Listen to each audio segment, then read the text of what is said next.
Hello. Sir. হ্যাঁ আসসালাম DFO সাহেব। স্যার কেমন আছেন স্যার? আছি আলহামদুলিল্লাহ, ভালো আছেন?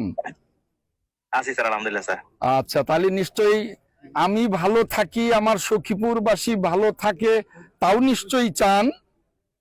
স্যার অবশ্যই স্যার অবশ্যই আচ্ছা। আমি স্যার নতুন দায়িত্ব গ্রহণ করছি স্যার। জি আমি শুনেছি, দায়িত্ব নিলাম। আমি শুনেছি। আপনার বাড়ি কোথায়? আমার বাড়ি স্যার হচ্ছে চট্টগ্রামে স্যার, হাটহাজারী থানা। আচ্ছা হাটহাজারী। আচ্ছা, খুশি হলাম। আপনার নাম কি? স্যার আমার নাম হচ্ছে মোহাম্মদ নাজমুল আলম স্যার, আমি 38তম বিসিএস এর সদস্য। থ্যাংক ইউ আলম সাহেব। এই যে আমার নির্বাচনী এলাকা বগা, সখীপুরের সুস্থ জীবন সুন্দর পৃথিবী, বহেরাতুল ইউনিয়নের বহেরাতুল রেঞ্জে এখানে একটা টিনের দোকান ছিল, স্টল। সেই স্টলের এখানে আপনার রেঞ্জার ইমরান সে টাকা নিয়ে, আমার লোকদের কাছ থেকে টাকা নিয়ে, এর মধ্যে কিছু দালালও আছে, তাদের কাছ থেকে তারা টাকা ভাগাভাগি করে টাকা নিয়ে এখানে একটা ঘর দেওয়ার অনুমতি দিয়েছিল। সেই হয়তোবা একটু বড় করে দিয়েছে, আগে ছোট ছিল, আমি কিছুই জানতাম না। পরে সেই ইমরান আবার নিজের গা বাঁচাতে, অথবা টাকা বেশি পায় নাই সেজন্যে আবার এই গরিব মানুষ ঘর দিয়েছে, পুরো ঘরটা ভেঙে দিয়েছে। তো কাজেই সবার আগে আমি, এই যে আমার সামনে কিন্তু শত শত, আমি কিন্তু এখানে কথা বলছি, আপনার কথাও সবাই শুনছে, শত শত এখানে ভদ্র মহিলা ভদ্রলোক, এখানে আমি এই যে বগা যেখানে ঘরটা ভেঙে দিয়েছে হলুদিয়া চালা, এখানে আপনি 24 ঘন্টার মধ্যে এই ইমরানকে এখান থেকে ট্রান্সফার করবেন।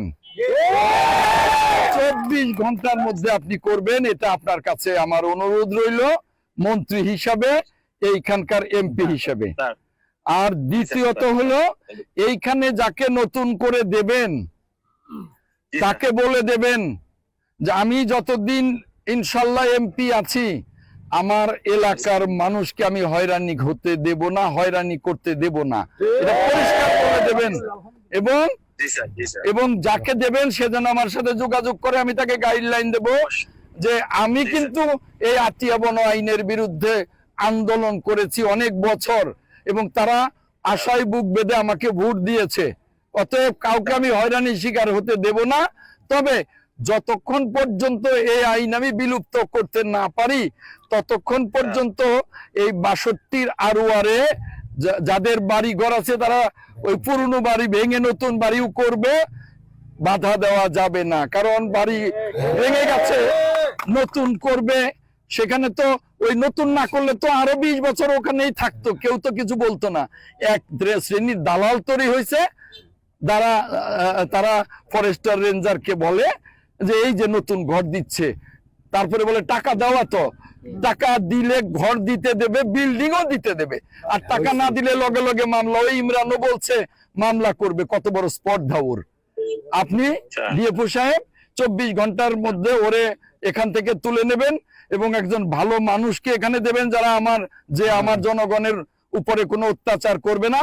আর আমার সাথে যোগাযোগ করতে বলবেন, আমার ইউএনও প্রশাসনের সাথে যোগাযোগ করতে বলবেন, আমি প্রয়োজনীয় নির্দেশনা দেব, যাতে করে আমার জনগণ যাতে হয়রানির শিকার না হয়, নির্যাতনের শিকার না হয়। থ্যাংক ইউ ডিএফও সাহেব, থ্যাংক ইউ। ওকে, একদম।